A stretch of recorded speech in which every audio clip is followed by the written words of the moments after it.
Hoje vamos contar um capítulo da história do Brasil. Dia 7 de setembro é um feriado no qual comemoramos a independência do Brasil. Mas o que isso significa? Pois bem, há muito tempo atrás, o Brasil era colônia de um outro país chamado Portugal. Então, os portugueses dominavam nosso país e exploravam nossas riquezas, levavam nossa madeira, nosso ouro. Tudo de valor que se produzia no Brasil era mandado para Portugal.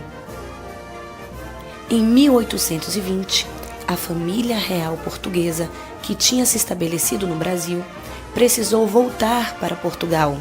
E assim, o rei de Portugal resolveu nomear seu filho mais velho, Dom Pedro, como príncipe regente do Brasil.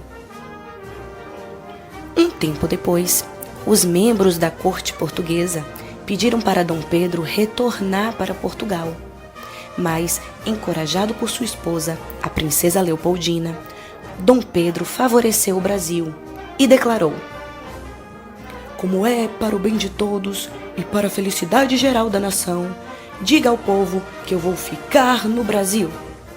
Esse dia ficou conhecido como Dia do Fico.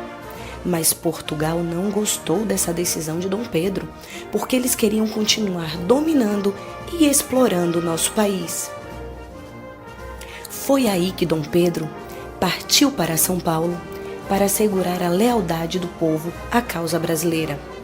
O príncipe regente, Dom Pedro I, ordenou aos soldados que se unissem a ele e o seguissem.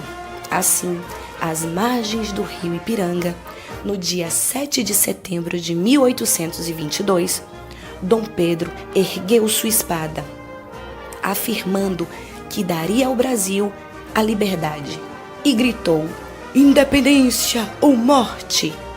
A partir desse momento, simbolicamente, o Brasil não era mais uma colônia de Portugal, e se espalhou a notícia da independência do Brasil do domínio português.